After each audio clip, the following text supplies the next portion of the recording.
साथियों नमस्कार। साथियों, आजकल आप लोग देख रहे होंगे कि किसी न किसी देश में कोई ना कोई बड़ा संकट आके खड़ा हो जाता है, चाहे वो गृह युद्ध के रूप में हो, चाहे वो कोई दूसरा देश उसको उकसाए या परेशान करे या उस पर अटैक करे। अभी हाल ही में सीरिया में आपने देखा होगा, 2-3 दिन पहले सीरिया में तख्तापलट हो गया और 24 साल का जो मिलिट्री राज था, जो मेरे राष्ट्रपति शासन था असद का, असद से पहले उनके जो फादर थे उन्होंने भी लगभग 24-25 साल राज किया। 24 साल असद ने राज किया और राज करके अभी असद आज की डेट में रसिया में शरण लिए हुए हैं। सीरिया में जो सुन्नी बाहुल क्षेत्र है उसमें एक अल्पसंख्यक के रूप में असद राष्ट्रपति था और वो भगोड़ा घोषित हो गया है और भाग गया है। विद्रोहियों ने वहां पे कब्जा कर लिया है। जो वहां के विद्रोही हैं, विद्रोही इन द सेंस आप आतंकवादी कह सकते हैं, कुछ भी कह सकते हैं, क्योंकि जो मुस्लिम कंट्रीज हैं, जितनी भी गल्फ कंट्रीज को छोड़ के जो और भी मिडिल ईस्ट में जो कंट्रीज हैं, यहाँ पे आतंकवाद का साया बहुत ही मतलब फलता फूलता है। वो एक फैक्ट्री है, मिडिल ईस्ट के जो देश हैं वहां पे एक फैक्ट्री है इनकी, आतंकवाद वहां पनपता है, वहां पे उसका जन्म होता है। तो सीरिया आप लोगों ने पिक्चर में देखा होगा कि कौन ISIS पता नहीं कहां से बहुत बड़े बड़े ग्रुप वहां पे पैदा हुए। तो वहां पे सीरिया में अब तख्तापलट हो गया है, गृह युद्ध छिड़ चुका है वहां पे और इजराइल ने इसका फायदा उठाते हुए सीरिया में भी बमबारी की है और यहां तक कि अमेरिका ने भी बमबारी की है। वहां पे दिखाना चाह रहा है कि हाँ, अभी तख्तापलट इतनी आसानी से नहीं हो सकता है और एक तरफ वो राष्ट्रपति रशिया भी चला गया है। तो एक तरफ उस शासन और सत्ता के लिए, सीरिया के लिए राष्ट्रपति रशिया भागता है, दूसरी तरफ अमेरिका अटैक करता है, बॉम्बिंग करता है और इजराइल भी बॉम्बिंग करता है और ये मैसेज देना चाहता है रशिया को कि जो भी बीच में आएगा तो हम उसको छोड़ेंगे नहीं। रसिया भी शरण देता है असद को, बल असद नाम है उसको शरण देता है और वो ये भी मैसेज देता है कि भले ही हमारे जो दोस्त हों, बुरे वक्त में हम उनके साथ खड़े होंगे, चाहे कोई भी परिस्थिति हो। अब आप इससे अंदाजा लगा सकते हैं कि इंटरनेशनल लेवल पे किस प्रकार की लड़ाई, किस प्रकार के युद्ध शुरू हो चुके हैं। अब मैं आपसे यही कहूंगा कि थोड़ा सा बैक स्टेज में जाइए, थोड़ा रिवर्स करिए अपने माइंड को और देखिए कि शुरुआत कहां से हुई। यूक्रेन से स्टार्टिंग हुई, जो नाटो देश थे उनकी साख पे आ गई और रसिया ने यूक्रेन पे अटैक किया और आज भी वो युद्ध चल रहा है। कई लोग मारे जा रहे हैं और बॉम्बिंग भी हो रही है। दूसरी तरफ इजराइल ने फलस्तीन पे अटैक कर दिया, हमास पे अटैक कर दिया, कतर पे अटैक कर दिया, मे भी इराक पे भी अटैक कर दिया।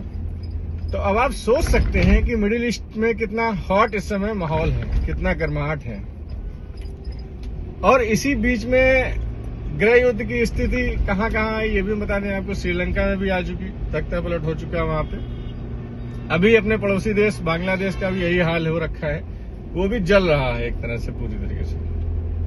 बांग्लादेश भी आप जानते हैं कि बांग्लादेश क्या है, कुछ नहीं है, कोई अस्तित्व नहीं है ऐसे देश का जो खुद भारत से निकला हो और भारत से निकल के जो एक देश बना हो। वही आज कहते हैं ना कि बेटा जब थोड़ा सा बड़ा हो जाता है तो बाप को कुछ नहीं समझता है, मगर बाप होता है, बेटा होता है। तो ये वो औलाद है, तीसरी और चौथी औलाद है बांग्लादेश भारत की, कि जो भौंक रहा है कुत्तों की तरह और चैलेंज कर रहा है कि अब मैं इंडिया में, दिल्ली में अपना झंडा लहराऊंगा। मतलब हद ही होती है सोच की और बोलने की। मतलब वो 17 करोड़ लोग यहाँ दिल्ली में आके झंडा फहराएंगे अपने बांग्लादेश का और हम 150 करोड़ लोग मुंह में मुंह धरे, हाथ में हाथ धरे बैठे रहेंगे, इनका मुंह देखते रहेंगे। तो ये तो खैर गलत फहमी है, पॉलिटिक्स भी कह सकते हैं, कुछ भी कह सकते हैं। मगर बात मैं ये कहना चाहता हूं आप लोगों से कि आखिर ऐसा क्या है, कौन सी ताकत है, कौन सी शक्ति, कौन सी पावर है जो सारे छोटे छोटे देशों में गृह युद्ध की स्थिति ला रही है, तख्ता पलट करवा रही है और कहीं ना कहीं वो इंटरफेयर करना चाहती है हर बड़े कंट्री के बगल में। आप लोग समझ गए होंगे, मतलब साफ है। जो बाइडेन की अमेरिका की गवर्नमेंट रही है, जो बाइडेन सत्ता से जाते जाते जो बाइडेन ने श्रीलंका में, यूक्रेन में, सीरिया में और यहां तक कि बांग्लादेश में भी आग लगाई है। आग लगा के वो बुढ़ा जा रहा है। अब ट्रंप कहां कहां तक संभालेगा, क्योंकि अमेरिकन पॉलिसी जो है वो एक स्ट्रेट लाइन पॉलिसी है और वहां पे जो चीजें फिक्स हैं वो फिक्स रहती हैं, उसमें कोई भी कुछ कर नहीं सकता। उसमें थोड़ा बहुत फेर बदल के अलावा उसको चेंज नहीं कर सकता, बदल नहीं सकता। जो पॉलिसीज हैं वहां की, अमेरिका की डेमोक्रेसी की। तो मतलब मेरा कहने का यही है कि आग लगाने वाला अमेरिका है। क्यों? क्योंकि रसिया को कहीं ना कहीं से कमजोर करना है, चाइना भी साथ में है लोगों के। एक तरफ चाइना है, एक तरफ इंडिया है। Who is the biggest veto power? ये कौन महाशक्ति बन के निकलेगा, कौन बहुत बड़ी ताकत बन के निकलेगा? ये एक जो तीसरा विश्व युद्ध कह सकते हैं कि खुले मंच पे तो नहीं होगा, बट ये थर्ड वर्ल्ड वॉर का एक साइन है, एक सिग्नल है कि पूरी दुनिया तैयार हो जाए लड़ाई लड़ने के लिए। और लड़ाई ऐसे गोली बम कट्टों की नहीं होगी, लड़ाई होगी हमारे आपके घरों के अंदर ही। ये विश्व युद्ध, इस विश्व युद्ध की शुरुआत जो है वो गृह युद्ध से होने वाली है दोस्तों। सबसे पहले आपके कंट्री में गृह युद्ध कराया जाएगा। दो पार्टियों को आपस में, कुछ धर्मों को आपस में लड़ाया जाएगा और लड़ाने के बाद धर्म की, हर लड़ाई में आप देख रहे होंगे धर्म ही बीच में आ रहा है। चाहे वो इजराइल फलस्तीन का हो, उनका जो पवित्र प्लेस था उस पर लड़ाई चल रही है। आम लोग मारे जा रहे हैं, है ना। एकदम बारूदों के ढेर हो रखे हैं, कहीं पे कुछ नहीं, मलबा ही मलबा है। अच्छे खासे विकसित देश बर्बाद हो चुके हैं, विकसित शहर बर्बाद हो चुके हैं। यूक्रेन का भी यही हाल है। यूक्रेन में भी वर्चस्व की लड़ाई की वजह से यूक्रेन भी बर्बादी के कगार पे आ चुका है। श्रीलंका में क्या हुआ आप लोगों ने देखा, गृह युद्ध हुआ, तख्ता पलट हुआ और जिसकी सरकार आनी थी उसकी सरकार आई। फिलहाल श्रीलंका की भी आर्थिक स्थिति डामाडोल हो चुकी है, खराब हो चुकी है। अब नंबर आया है बांग्लादेश का। बांग्लादेश में भी अब यही हाल हो रखा है। वहां पे जो हिंदू अल्पसंख्यक हैं उनके ऊपर, उनको प्रताड़ित किया जा रहा है।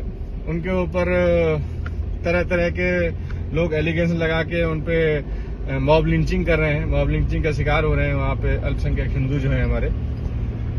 मगर लोग कह रहे हैं कि इंडिया कुछ क्यों नहीं बोल रहा है, इंडिया कुछ क्यों नहीं बोल रहा है। देखिए, एक बात तो साफ है, इंटरनेशनल लेवल पे बहुत से नियम कानून होते हैं। ये उकसाया जा रहा है कि भारत कुछ करे उल्टा सीधा और अमेरिका या कोई बड़ा देश या चाइना इस करने के एवज में भारत को कोई ना कोई नुकसान पहुंचाए या कोई ना कोई चोट पहुंचाए, दबाव बनाए। तो अब डिपेंड ये करता है कि बांग्लादेश को लेके, बांग्लादेश के जो चपल घंटू लोग, बूढ़े 60 70 साल के जो आर्मी रिटायर्ड लोग हैं, जो अंड संड बयान दे रहे हैं, वीडियो आप लोग देख रहे होंगे, वायरल हो रहा है कि हम 17 करोड़ लोग घुस जाएंगे दिल्ली में, झंडा फहरा देंगे, फलाना ठिकाना।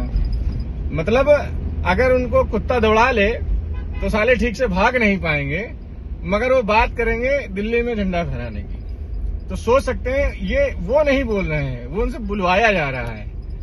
ये उनको पैसा देके बुलवाया जा रहा है कि आपको ये बोलना है, बाकी तो आपको नहीं दौड़ना, बाकी तो हमें करना जो करना है। तो ये एक इंटरनेशनल पॉलिटिक्स है और इस इंटरनेशनल पॉलिटिक्स को समझने की जरूरत है बहुत ही गहराई से। अभी कुछ शक्तियां, बाहरी शक्तियां कोशिश में लगी हैं कि अपने देश में भी ऐसा ही कुछ घटित हो और ऐसा ही कुछ हो। तो इसको लेके कई लोग कोई आंदोलन करता है, कोई धरना प्रदर्शन करता है, तो कोई मस्जिद के लिए कुछ भी बोलता है, कोई मंदिर के लिए कुछ भी बोलता है। तो ये जो अंड संड वाक्य, अंड संड बातें जो चल रही हैं देश के अंदर, तो कहीं ना कहीं देश के अंदर भी फूट डालने की कोशिश हो रही है।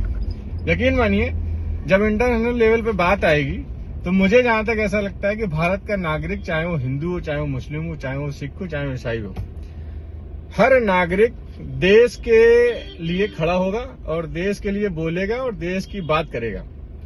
तो मुझे नहीं लगता कि बांग्लादेश को लेके कोई यहाँ पे प्रोटेस्ट करेगा कि बांग्लादेश के ऊपर कोई अटैक नहीं होना चाहिए या कोई एक्शन नहीं होना चाहिए, या फिर यहाँ के मुसलमान उनका सपोर्ट करेंगे, ऐसा नहीं है। मुझे ऐसा नहीं लगता। यहाँ मुझे लगता है कि यहाँ के मुस्लिम भी अगर देश की बात आएगी तो वो पीछे नहीं हटेंगे और वो पहले जाके बांग्लादेश में अटैक करने के लिए एग्री हो सकते हैं। तो जहां अभी तक तो मुझे पूरा भरोसा है, आगे क्या है भगवान मालिक है। बट फिलहाल के लिए तो मैं इतना ही कहना चाहूंगा कि अपना देश अभी एक है, अलग नहीं हो सकता है, क्योंकि इसको कोशिश की जा रही है अलग करने की, हमें तोड़ने की कोशिश की जा रही है। तो हमें टूटना नहीं है, हमें मजबूत रहना है और 150 करोड़ की जो स्ट्रेंथ है उसको और मजबूत करना है और स्ट्रांगली हम लोगों को देखना है कि इंटरनेशनल लेवल पे क्या हो रहा है, हमें कैसे एक्शन लेना है, कैसी भाषा का प्रयोग करना है, कैसे हम लोगों को ट्रीट करना है। हमें आवेश में आके, गुस्से में आके, किसी के मतलब उंगलबाजी में आके हमें कोई ऐसा गलत काम नहीं करना है कि हम खुद गृह युद्ध का शिकार हो जाएं। तो सरकार समझदार है, हमारे यहाँ बहुत बड़े बड़े अधिकारी और पढ़े लिखे लोगों का पैनल है सेंट्रल गवर्नमेंट में, उन्हें पता है क्या करना है क्या नहीं करना है। तो देखते हैं, लेट्स सी कि गवर्नमेंट क्या करती है, कैसे कूटनीतिक तरीके से अपने आप को डिफेंड करती है और देश दुनिया में क्या हो रहा है देखते रहिए। फिलहाल आज मैं अपनी वाणी को विराम दूंगा, और कुछ होगा तो मैं आपसे शेयर करूंगा। बहुत बहुत धन्यवाद।